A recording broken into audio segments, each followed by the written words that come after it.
Hikers, what is the most dangerous situation you've encountered in the wilderness? One fine summer day I decided it would be a good idea to go hiking in the local woods. So I get there. It reeked of garlic mustard. I walk along the river. It's gorgeous. Grass swaying over my head, these weird puffball plants that made cotton float everywhere. The sound of the water. Awesome. At this point, I'm pretty tipsy. And I decided to march through the tall grass back into the main trail, a pretty large field. I was exploring today. I made it about halfway before I realized my legs were on fire. It was so bad I thought I had been snake bit and the poison was climbing up. I bent down to check for a bite. My arm brushed a stinging nettle. I jumped and backed up. The back of my neck hit a stinging nettle. That was my come to God moment. My time to make deals with Jesus moment. I was surrounded by enormous stinging nettles. I was in a friggin' field of stinging nettles. Hidden into the tall grass like raptors. I didn't know what they were at the time, but I knew in my spirit that I was not making it out of this without getting my life changed forever. I tried to soldier back. The nettles were too thick. How have I made it this far? Yo, which way is back? I didn't need a machete, my drunk butt needed a miracle. I'm sweating and cursing at the top of my lungs at this point because I realize I have to just press on because maybe the universe will have mercy. Maybe the nettles will thin. They did not. The universe had abandoned me.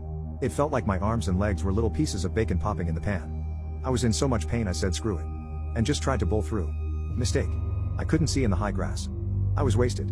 I hit a root or something and I fell down. The high-pitched cry of the cicadas joined my own as I belly flopped onto stinging nettle. I lay there in agony as the nettles embraced me like a lover. I was going to have to do a push-up in this nonsense to get back up. I couldn't really do a push-up on regular surfaces. I was helpless in their embrace.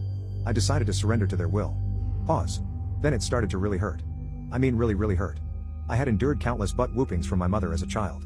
I was pretty sure half my body had been calloused by the belt. However, I would have chosen that punishment for this particular bad decision any day of the week.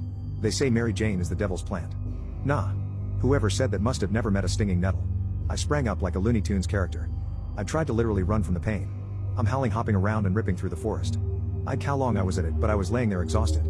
Throbbing with pain. Then Satan's henchmen pull up to the scene. The cops.